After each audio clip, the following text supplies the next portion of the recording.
What's happening, everybody? It's another episode of Whistlekick Martial Arts Radio, and today, joined by Rob Leone. Thanks for being here, Rob. Make sure you visit whistlekickmartialartsradio.com for everything we talk about today, the show notes, transcript, links, all that good jazz. Whistlekick.com is where you're going to find everything for all the other stuff that we do, for our events, for our training programs, for our offerings for martial arts schools, for links to the Patreon, blog content, tons of stuff over there. If you haven't been there in a while, make sure you go there. And a special shout out to Karate International here in Exeter, New Hampshire for hosting today's recordings. Thanks for being here, Rob. Thanks for having me. I'm glad you're here. You've got a great energy about you. You walked in the door and you're just like, you hit the ground running, man. Yeah. Fired up. Yeah. I like it. I'm a high energy person, so it shows. I'm self-aware too, so it's like sometimes also a good thing. High energy is a great thing, but sometimes you could be one of those accidental diminishers where you kind of like sometimes the energy might be a little too much. But I tend to really, I feel when I've spoken a little too much, and then I know when to draw back a little bit. And I'm psyched to be here. For sure. Cool. Yeah, we're here to talk about you and your martial arts journey, how martial arts has changed your life, how you're changing the world through martial arts, all that stuff. So let's roll tape back to the beginning. Okay. What's your entry into the world of martial arts look like? My entry into the world of martial arts is pretty much, I guess, like every young kid at some point in their age, the first martial arts school I set foot in was a Fred Villari studio on Massachusetts Avenue in Cambridge, Massachusetts, back in the late 70s.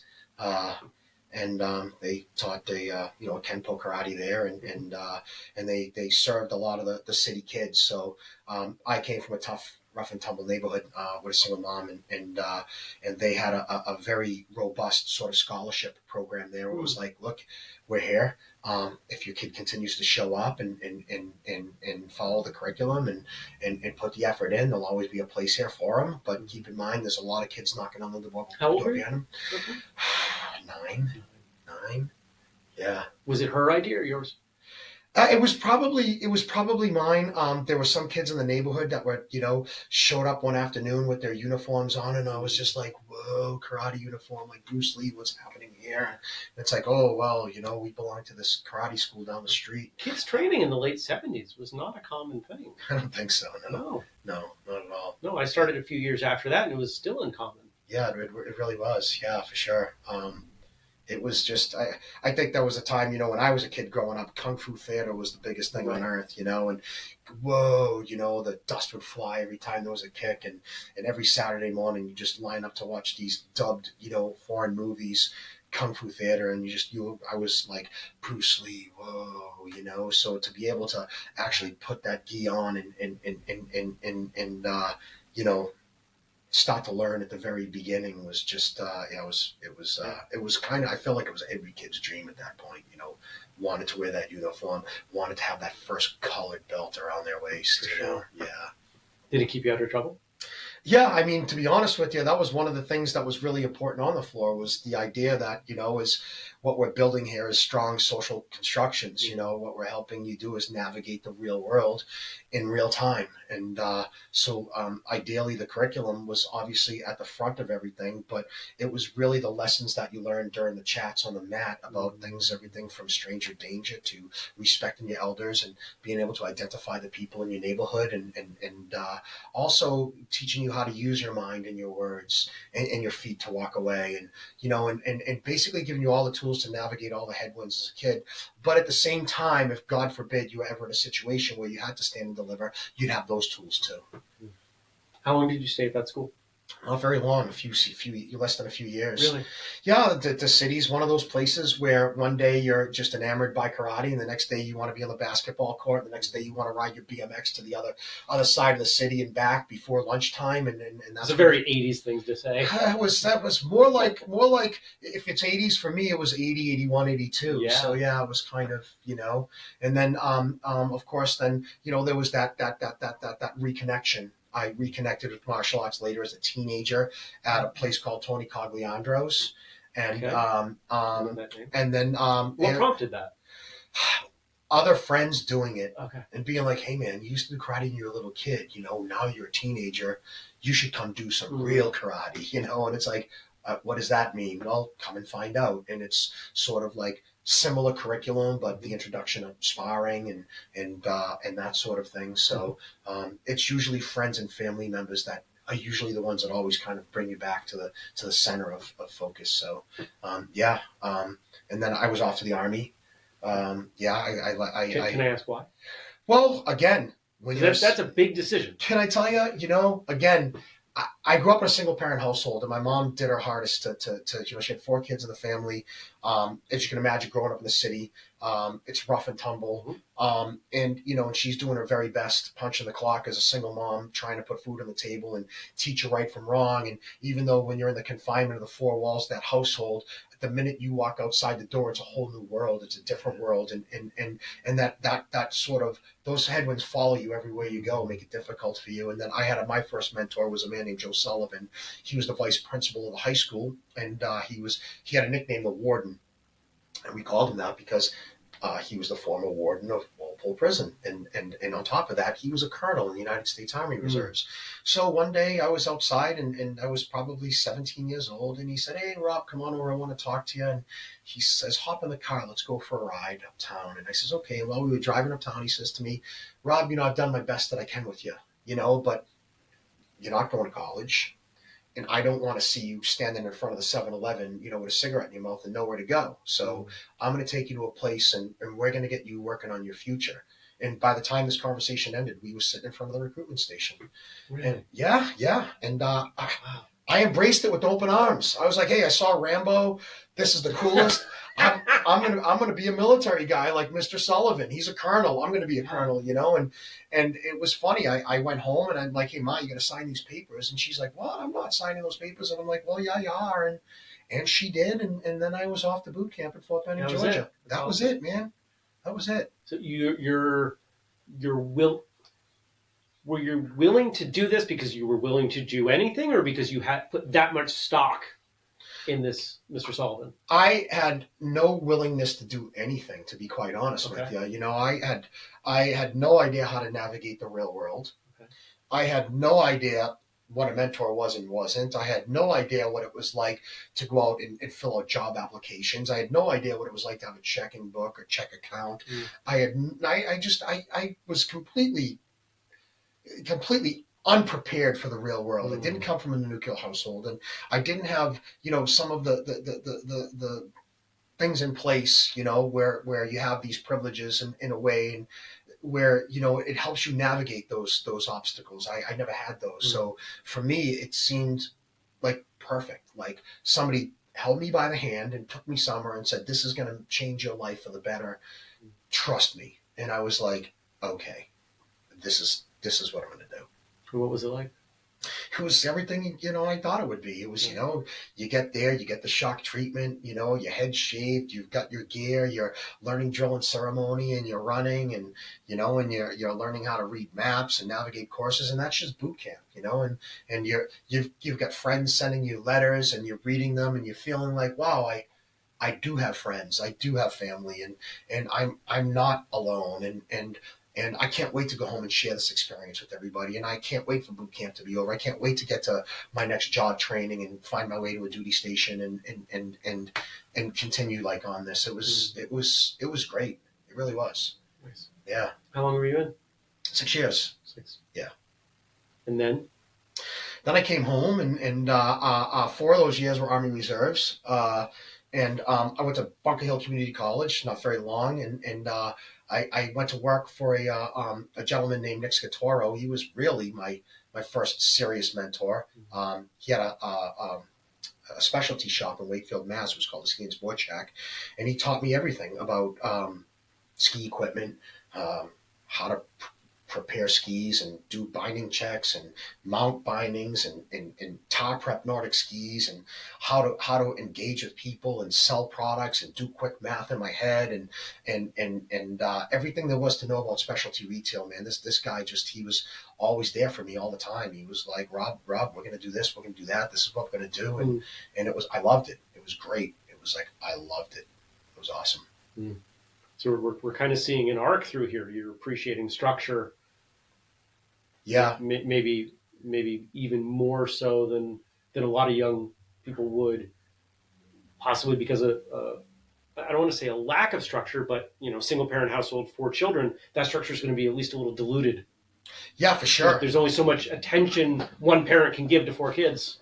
So totally correct. Yeah, and it's funny because I'm circling back to my Tony Cogliandro's school, is that Nick's son Anthony was heavily into that at that time, and he was like, "Oh, you're back home now. You can start coming to sparring with us at Tony C's," and I was like, "Yeah, let's go." And again, it's kind of like that reintegration again into the martial arts world. It's kind of like you sometimes. You might leave for a little bit, but that call is always calling you back, because it's a feeling you get when you're in the school, when you're in an academy, when you're in a place that's a true martial arts academy. There's just, when you get inside there, there's a sort of like it's hard to actually come up with the correct words for what it is, but it's you feel when you leave like you're on top of the world, your head's held high, like everybody around you when you're in that martial arts community is all about advancement, learning more, sharing with one another. It's positive. It's a positive environment. It's the best environment on earth. It's a good, healthy martial arts school. Everybody's bettering themselves and contributing to the betterment of everyone else around them. And there are very few places in the world where that is true. You might get environments where half of the people think that way, or 3/4 of the people think that way. Mm-hmm. I'm going to guess that while you were even active, most of your fellow soldiers were like that, but there were still plenty who were like, I don't want to be here. It's funny that you say that, because there's a little bit of that, but actually not so much. Mm-hmm. And the funny part about it is that some of the combat training was hand to hand, so you got to enjoy some striking. Pupil sticks were big, so it's almost kind of like, okay, it's almost what you have here you have staff training at traditional kung fu schools and karate schools. It's almost like, hey, it's a staff with big pads on the end of it, which is like, I can hit people really hard with this, and it's totally okay. Where generally most of your work with a staff or a 3-sectional staff when you're in traditional martial arts is generally a form. You're not going at it with one another with those things. Yeah, good stuff. So you keep bouncing back to martial arts. Yes. And so where's our next point on the timeline? I got to tell you, where it became obvious to me that I was on this journey forever is when I found jiu-jitsu. Over 15 years ago, a friend of mine's brother decided he wanted to do an MMA fight. And because his brother, who's my best friend, who's also a black belt in jiu-jitsu, he and has graced the cage a few times. He this was prior to this ever happening. He said to us, "Hey, I'm doing this MMA fight, and you guys are gonna get me ready." And the two of us looked at each other like, "Yeah, like Rob's taking karate, and he advanced, through all the schools he went through.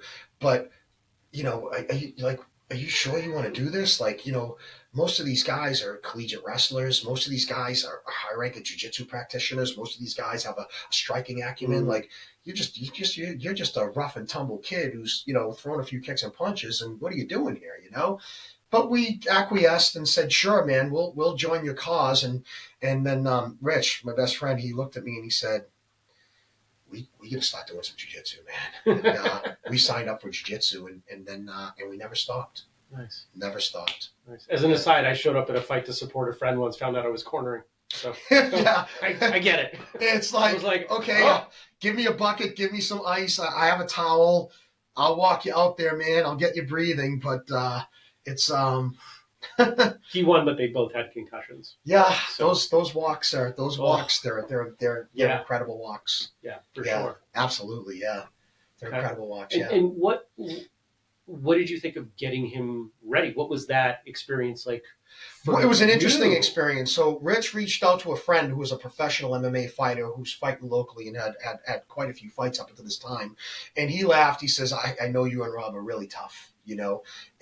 But there's a big difference between being tough and on the streets and the cage work. He's like, so why don't you jump in the car, come on up to my school, and we'll try to work through some basics. If gosh forbid this ends up on the ground, which it probably will, he's going to need some tools to understand how to move and where to go, so this doesn't end very quickly. So we were fortunate enough to be able to go spend a little time with him up at his school in Maine, and he welcomed us with open arms. Can I ask who that was? It was Bill Jones. He's one of my favorite people. So Bill Jones is a local guy, and the thing that I love about Bill, and I've always loved about him, is that he's a full-time dad, and he was fighting for the fun of it. You know, he really loved to fight. He'd fight anybody, anywhere. He's got a very respectable record, and he was fighting at a time when jiu-jitsu wasn't full blown ahead. It was still MMA was still in gestation. You know what I mean? It wasn't producing the type of talent that's out there now. You know, I'm talking from birth, you know. So Bill, great guy, love him a lot. Went to all his fights, loved watching him fight. He always opened up his doors to us. That wasn't where we ended up, you know, planting our seeds and deciding to stay, but it was a geographical thing more than anything. But the thing that we loved about him the most was that, you know, he was a full-time dad, full-time worker on the roof every single solitary day, but then he still found time to help out these young people that wanted to do what he was doing. And you know, they had a great little thing. And his school eventually was sold to Devin Powell. And Devin Powell took it over, and right now, Devin Powell's nose toast is just like, I mean, what he's doing over there is just, it's something that's incredible and magical. I mean, how so? Well, he's taken all these young people from that Berwick-Somersworth area, and he's homegrown them, literally from young kids who starry-eyed and was like, I'm going to do MMA. And Devin Powell's a local superstar MMA fighter. He's been to the UFC. He's been to the big shows. He's got big wins under his belt, and he's just an all-around super guy. So it was like, and now his fighters, they're out there and they're winning. And they're taking tough fights. So it's just like, to see the progression over the last 15, 20 years, to see a kid like Devin go from being just a young kid who wanted to do the same thing at the Seacoast MMA to now being a mentor. And that's what he is. He's a mentor. He's mentoring young people. He's bringing the world of mixed martial arts. He has a great curriculum up there. He's offering jiu-jitsu. He's offering women's only jiu-jitsu. He's offering Muay Thai. And then he's got himself an MMA team that's like, they're some of the finest up-and-coming amateurs and pros in all of New England. There's a common thread here, and I know we'll get into this. There's a common thread. I'm going to foreshadow a little bit in that the way you're talking about people who are mentoring, the way you're talking about people who give back, who pass it on, pass it forward, however you want to term it. 100%. There's something there. I know we'll get into that, but yes, keep going. There. Yeah, I mean, and I guess that's it. I mean, you know, it's great people, always willing to help, always opening their doors, always willing to share their resources. That's martial arts. Martial arts is, you know, it's funny because I grew up in a time when you'd watch Kung Fu theater and there was one school going to another school and having this challenging fight out in the courtyard of who's the best school, but that's like, that is the furthest from what it actually is. Pretty rare. It's nothing like that. It's just, you know, when you see martial artists competing on any level, whether it's a local grappling competition, whether it's a local forms and weapons competition, even if it's a karate striking competition, there's so much camaraderie. There's so many hugs and high fives and smiles and people sharing and trading shirts and taking pictures together. And again, it's mentorship. It's like the martial arts is where people learn and share. And the most beautiful part about martial arts is nobody ever has to worry about being hurt. Nobody ever has to worry about being embarrassed because they're in an environment where they have complete and total trust in the community that's around them. Yeah, that trust is so important, and we can't get good without someone offering up their body. Doesn't matter what your discipline is. It's you know, if you find any value in what people in combatives, whether it's, you know, because you're training some grappling art or because you want to spar or whatever it is, then you need bodies. Yeah, I like to use the word mutual cooperation and warm bodies. Like lots of times when people say to me, Rob, you know, how do you help out the MMA team? I'm like, I'm a great warm body.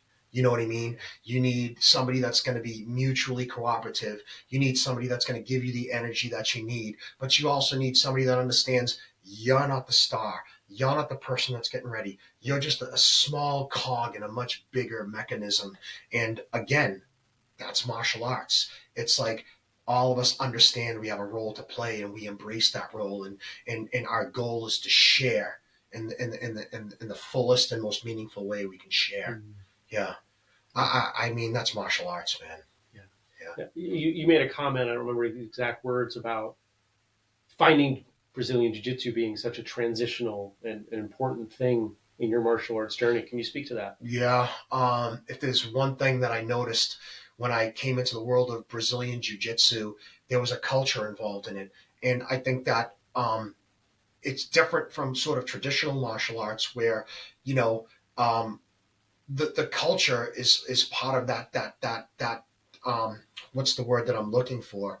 This intrinsic value when it comes to BJJ is that, you know, the lineage of it, how it started, what it was made for, the connection to true self-defense, and how it can take smaller people, smaller bodies, and give them the opportunity to, if gosh forbid they ever found themselves in a daunting situation, they'll be able to move in a manner to get out from underneath bad spots and find their way into better opportunities to evade bad situations. And again, going back to the whole cultural thing, it's you get to meet an entire culture of people and you get to learn about them, and they're sharing with you their experiences, because let's face it, you know, when you think about Brazil and think about where Brazil is now compared to where Brazil may have been 30 years ago, my tough, rough and tumble neighborhood that I grew up in is just like, it's Disney World compared to the rough and tumble neighborhoods that some of these young people. Let's keep in mind, in order for them to create a combat sport that they wanted to watch, it had to be Vale Tudo. It's amazing, right? You couldn't. If you don't know what Vale Tudo is, go check it out. I can't even put it into words. It's some of my biggest, most favorite fighters of all time come from that Vale Tudo family. You know, just the energy and the excitement, and it's just wow. You know, something else. Yeah, for sure. So, what was it like stepping into that? Because you're talking about the cultural elements and the energetic elements of training BJJ, coming in from a Kempo karate background. Well, the beautiful part about it is that, again, you know, I love mixed martial arts. So any chance that I get to learn from, you know, for instance, our Muay Thai program at the PMA where I train is a Sitting Tong Muay Thai. And so once a week, we have the tremendous honor of having Kumak Delagrati in our building. So, I mean, you know, come on, you know what I mean? It's like, where else are you going to get an opportunity to learn from somebody like that, you know? And again, it's a traditional martial arts school, it's a Shaolin Kempo karate there. So all of the tenets and kind of like all of sort of the things that bring the whole martial arts full circle, it really manifests from that beginning spot. Because you have to imagine the majority of the students in this big building, they're children. And what are they doing? They're building their martial arts construction from a traditional martial arts. They're building their social constructions from a traditional martial arts. They're learning to behave and work together cohesively in a group. They're themselves learning how to become mentors as well as they, and I'm talking young kids, mentoring little kids. I remember the first time I was really scared. I'm going to help you. And parents get to watch this all unfold in real time, you know? So by the time these kids hit teenagers, they're like, I want to get into jiu-jitsu. I want to do Muay Thai. I want to do mixed martial arts. And it's all of it together. It's like, we live in a world where I believe, you know, we have so much opportunity at our you know, so much opportunity right in front of us, and we need to take advantage of it. More people do. I agree. Yeah. Let's kind of switch gears. Let's switch into the piece that I was foreshadowing at, because I want to make sure we have time to talk about it, because I know how important it is. You have recognized that you know, if we take these things that you're finding so much value in martial arts Mm-hmm. training, mentorship, progress, an opportunity to belong, all of these things. Mm-hmm. Your day job, right? My day Your job. day Yeah. job, Yeah. and your efforts, even beyond that, it seems, are in an effort to create that for those who maybe don't have it. Yes. So my passion, I work for Big Brothers Big Sisters of New Hampshire. And what Big Brothers Big Sisters does, his mission, is to create and support one-to-one mentoring relationships that ignite the power and promise of youth. And it's our vision that all youth achieve their full potential. Mm. So what does that mean? We have kids out there that, they're at risk for one reason or another. Parents are working really hard to provide everything they can for their kids, and sometimes they just don't have the capacity. So they need an extra trusted adult to bring into the fold to help share some time with their kid to, do all those wonderful things that sometimes, they just might not have the opportunity to do. And and for me, I mean, again, I think to myself, martial arts, mentoring, martial arts, mentoring. How can I bring the martial arts community into the world of mentoring outside of the martial arts to give at-risk youth an opportunity to experience life through a lens that they might not necessarily have a chance to do in the situation they're in right now. If when you talk about mentoring, I think a lot of us, especially if we've spent a lot of time in martial arts, we may not realize that we have mentored people, and we may not have realized the impact we've had on people. I don't have kids, but I've been Uncle Jeremy to quite a few friends' children over the years, and I've loved that time, and I've had the opportunity to share, whether it's martial arts or love of science or whatever it is, something just different experiences than their kids Mm-hmm. than kids would have from their parents, Mm-hmm.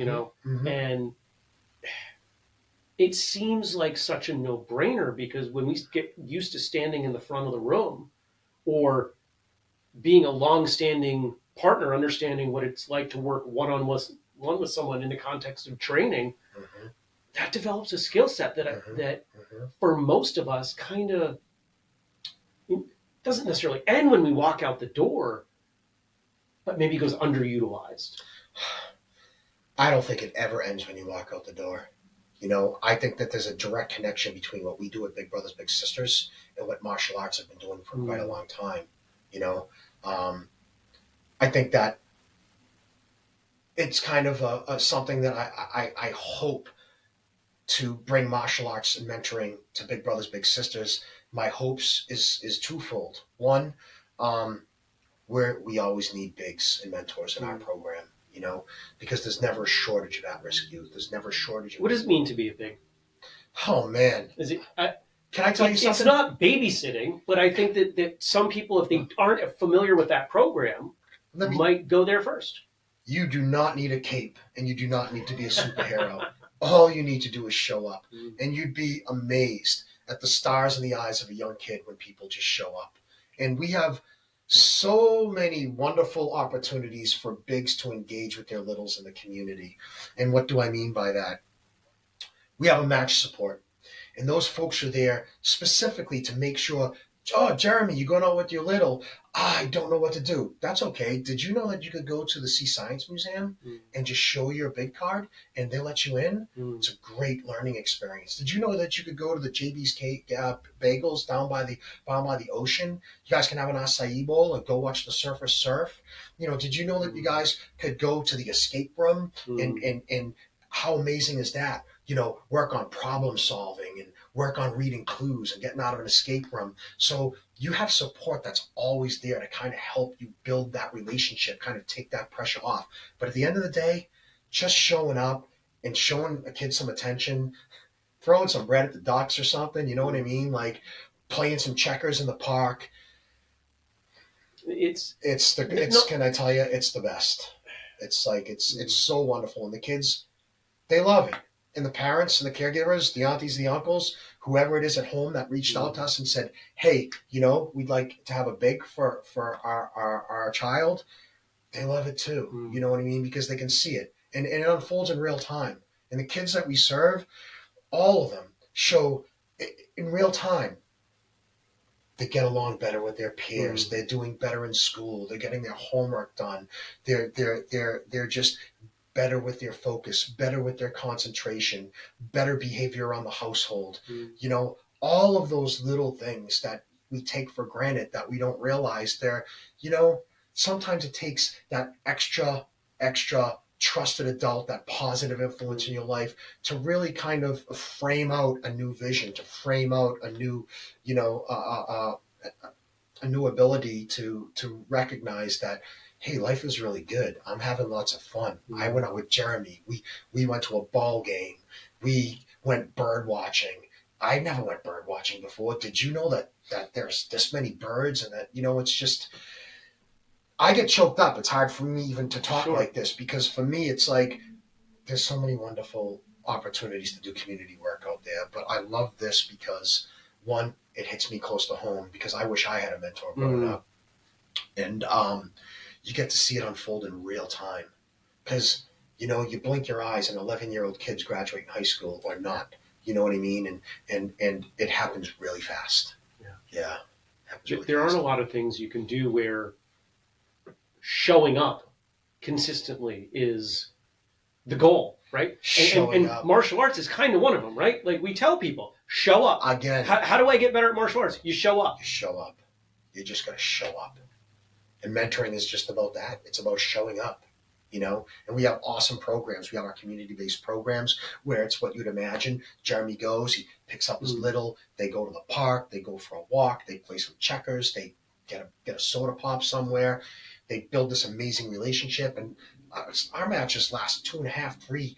A lot of our kids do what's called age out. They're with their bigs so long that when it comes time and they hit 18 years old, I can't tell you how many pictures I've seen of bridesmaids, maids of honors, best man. I'm getting choked up, because like, this is like, it's real and it happens. And these success stories are amazing. And I meet the most wonderful people, and I can't tell you how many times I've heard from a grown-up, I was a little 35 years ago in the city of Boston, 40 years ago in the city of Manchester. And to this day, I'm still engaged with my big. I call them my brother. I call them my sister. I call them my best friend. It's that's awesome. Yeah. So awesome. So what are you doing? You talked about, you know, we know that this is your job is involved with this. We know that martial arts is a big part of who you are. How are you bringing these two things together? You mentioned wanting to get the martial arts population involved. Yeah. But you've got some specific things that you're working on to that end. Yeah. So my focus really, particularly with this interview that I'm so psyched that you're giving to me and your audience, is I want to let everybody know that we have an initiative, Martial Arts for Mentoring. We've had our second annual Kickathon this year, and this Kickathon allows all students, youth and adult ages, to throw as many kicks as they can in a minute, to jiu-jitsu people throw up as many arm bars as they can in a minute. We've had a kung fu school throw as many fist strikes as they can in a minute. And right here at Karate International, Craig decided, you know what, I'm having a symposium this day.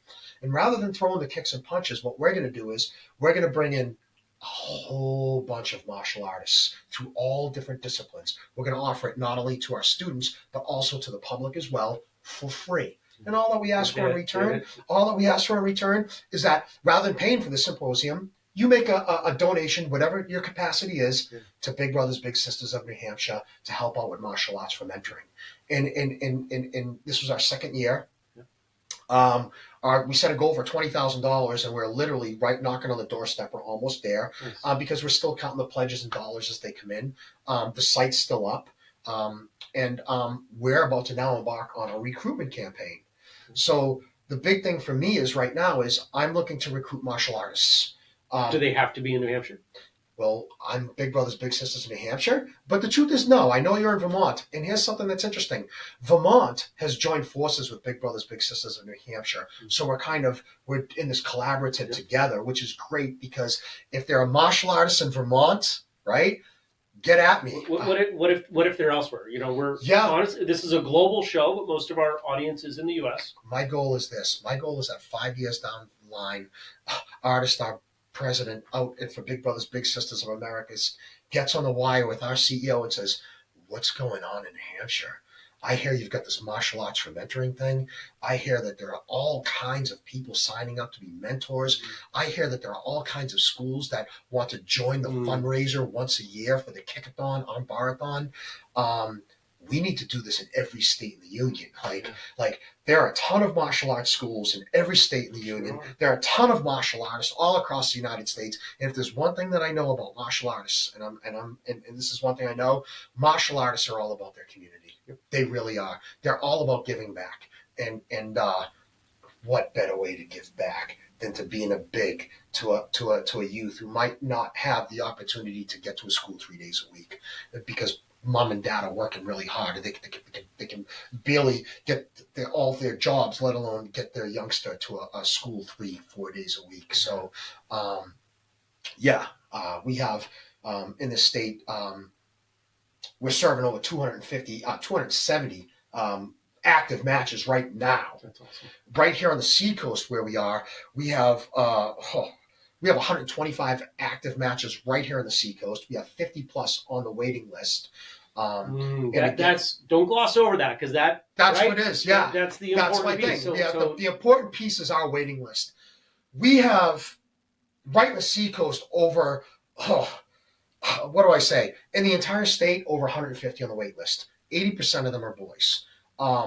And what do we need? We need mentors. We need bigs. We need people who are at home listening to this right now saying, you know something?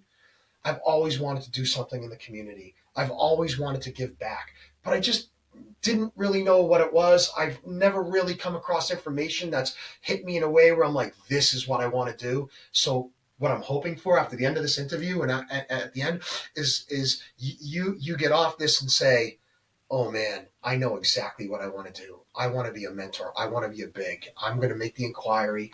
I'm going to hit that QR code and I'm going to go make the inquiry because this is what I want to do. I want to give back to my community and I want to do it by being a mentor, by being a big. One of the things that I believe holds martial arts participation back in Western culture is likely the same reason that I imagine some folks would be nervous about getting involved. It's that there's no definitive endpoint. If you join a martial arts school, you go until you stop going. It's your choice. Sure. You're not going and it's the end of the year. It's the end of the 6-week program. It's the end of the 6-month program. Oh, for sure. And it's one thing if I do that and then I stop, that's on me. I'm letting myself down. For sure. But when there's a young child involved, that might make somebody nervous. So, well, there's a commitment involved. Yeah. So the commitment, and can I tell you, it's a very easy commitment. It's a 1-year commitment. It's 4 hours a month. And I can assure you that it's not a heavy lift at all. Most of our bigs spend more than the 4 hours a month with their littles because they realized right at the onset, like, this is not a heavy lift. You know, by the time I get in the car, shoot over, pick up my little, hang out in the park, go to a hockey game, play some chess and checkers, like 3 hours, just 3-4 hours goes by in the snap of a finger. And you know what else? They find themselves really connected to their little. Yeah. And they're like, I'm seeing my work unfold in real time. I'm finding myself more and more, attached to my little in a way where I want to see this little succeed. And I'm spending way more time than I even have to, that's required of me, where it almost gets to the point where when that 1 year is up and their match report's like, you're going to stay on. It's like, am I staying on? I'm not going anywhere. Like, I can't wait to see my little in high school. I can't wait to see my little go to a prom. I can't wait to see my little graduate and go to college. I can't wait to see my little wearing a tuxedo at my wedding. You know what I mean? Like, it's not a heavy lift. But to look at it from another perspective, because one of the things I think I do a pretty good job of is anticipating when someone doesn't want to take an action, right? Trying to understand why. That 1 year piece, right? If somebody says, I don't know if I'm going to live here in 3 years, that doesn't mean you can't. It doesn't mean you shouldn't. It doesn't mean you can't. It doesn't mean you shouldn't. No. Right? Yeah. What would you tell someone if they were only going to be around for a year and then they might move? Would you tell them, don't come to my martial arts school, sit on the couch? Never. I'd say just keep coming and keep Right. showing up until Some is better than none. It's the best. For me, I'm like, again, there's so many ways you could support Big Brothers Big Sisters in New Hampshire, and again, one of the things that's really important to me is that type of messaging. The messaging is this: you might not have the capacity to be a big. However, you might work for a company that has a big, robust community program where you can say, hey, we have a benevolence program in our work, and right now they're sending information out to say, hey, we're taking a poll. What type of nonprofit do we want to support in the community this year? Boom, there we go. You might have a project on your hand and this resonates with you, and you could say, hey, Rob, I don't have the capacity to be a big, but I'm in this position at my work and we're doing this big project and we want to focus it on Big Brothers, Big Sisters. What you're doing right now, what Jeremy's doing right now is he's giving back. He's giving me a platform to share our mission with you, to see if what we're talking about here resonates with you in the way that you're saying, you know what? I am a martial artist. I love Jeremy's show. I've always wanted to give back to the community. I am a mentor. I want to do this. I got to call this guy Rob on the phone.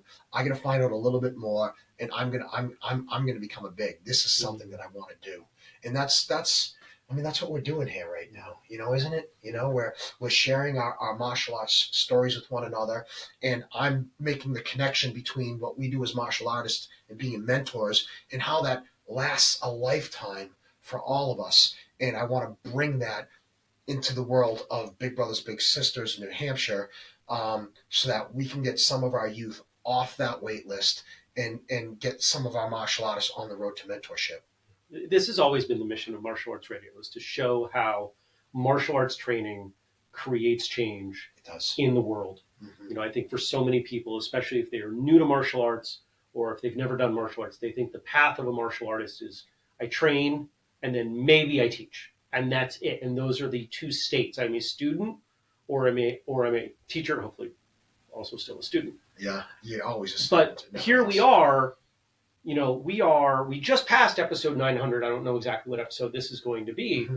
And, so we're near 500 interview episodes, and all of them have things in common, but they're not the same story. Mm. And that to me is the fascinating thing, because the people who sit in the chair, with a single exception, have all been martial artists. Mm-hmm. And they all have that in common, but they took that skill set that developed. It changed their life in some way, and then they implemented that into the world in some way. And yeah, sometimes we see some patterns, but it's often very, very different, and you're a great example of that. I appreciate that. Thank you so much. Yeah, of course. Thank you. Now, obviously, if someone's in Vermont, New Hampshire, reaching out to you directly, that's easy, that's clean. We'll make sure we get the contact information. You mentioned that the goal is to get this big enough that it goes national. So the folks out there watching, listening, how can they help you from afar get that program to go national? Hey, it's simple. If you're listening to this podcast and you're in Texas, Google your local Texas Big Brothers Big Sisters, and get on the wire and make the inquiry and say, hey, I'm a martial artist. I saw a podcast. They're doing great things in New England, particularly in New Hampshire. And I want to be a big. What this gentleman said resonated with me, and I want to be a big. I mean, again, this is what we're talking about. The thing that's most important for me is telling our story, getting our mission out there, as many people as we can reach to share our mission with, as many people that are willing to redistribute this information so that more people can hear it. That's the goal, right? The goal is telling our story and sustainability.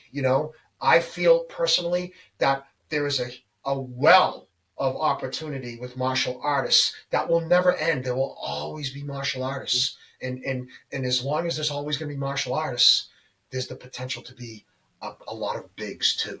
And I think that there's a substrata of martial artists out there that have the time and the capacity and the willingness to do this sort of community work. And you're the folks that I'm appealing to, but I'm appealing to everybody. Yeah. Because if you don't have the capacity to give as let's say, as a big in the program, you definitely have the capacity to share a story. You definitely have the capacity to make an introduction to somebody who might be interested in what we're doing. Time, talent, treasure. Everybody has it. It's just a matter of how they want to distribute it, you know. And my humble request to everybody out there is pick up the phone, give us a call, give me a call. What's the contact information? Let's drop that in. Yeah, let's drop the contact information. You can email me at rleone, RLEONE, at bbbsnh.org. Or you can call me directly, 603-793-1345. Say, hey, Rob, I saw your interview. I love it. What's next? And let's let the magic happen. We're probably not going to drop the phone number in the transcript. That's in the okay. show notes. That's okay. It's a little bit easier to deal with. Lots of random robo I know emails. some stuff will get in and out of this, so this is perfect. Yeah, great. But folks that are watching can certainly pull that number, and I know you mean that when you ask them to reach out to you. I do. What you aren't going to see in our conversation is the 20 minutes that we had out there. With Craig Wareham, who, other than Andrew, holds the record of being on the show the most number of times. He's very proud of that. As well as the guests that I had prior to speaking with Rob, and the four of us were just kind of chatting, and you got choked up a couple times talking about this, and it happened here too. It's it's clear how passionate you are, and you don't have to look too far to see a kid that could benefit from a little more attention. And that's all it's just about all of them. It's just about all of them. And you're not asking anybody out there to support every kid. No. You're asking them to support a kid. A kid. One-to-one mentorship. And we can all do that. Yeah, it does. It's amazing what one-to-one mentorship can do. It's proven it works. Yeah, absolutely. Yeah. It's heavy. But at the same time, it's a great feeling. If you have trained in a conventional martial arts setting, you have reaped the benefit of receiving guidance from multiple people. 100%. No martial arts program that I'm aware of exists where you as a student do not benefit from the other students. No. Right? I'm not aware of any way that you could tune your ears to only hear the instructor, etc. Right? You're around these other people. They're helping you. You're helping them. That communal environment, the benefits of that. And in a slightly different way, that's what we're talking about here. You're not asking people to replace parents. No. You're not asking people to adopt. No. You're asking people to be part of a collective that is helping raise these children up and making the world better. Lift them up. That's right. No meaningful learning takes place, without a trusted adult by their side, and that's yeah. Right on. I'm going to come back to you in a minute, but we're going to close out here. Hit the show notes. Grab that email address.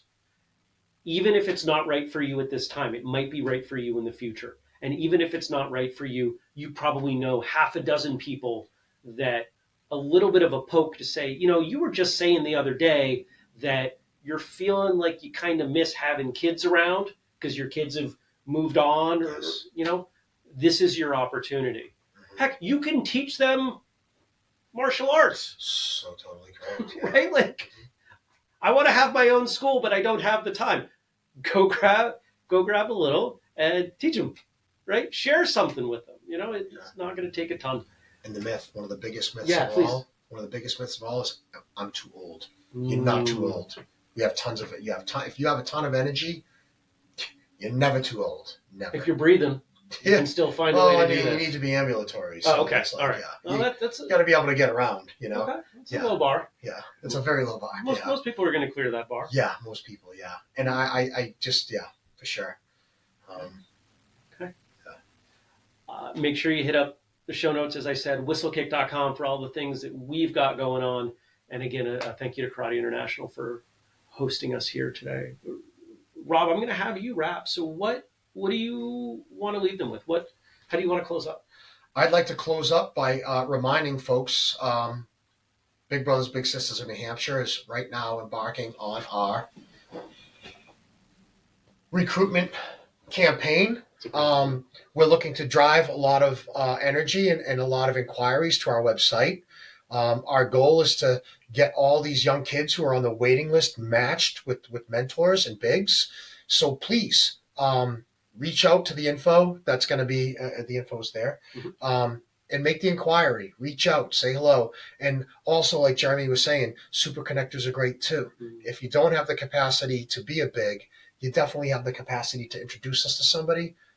Do that as well. We love super connectors. Yeah, that's it for me. Good stuff, man. Yeah. Thank you. Yeah. Awesome.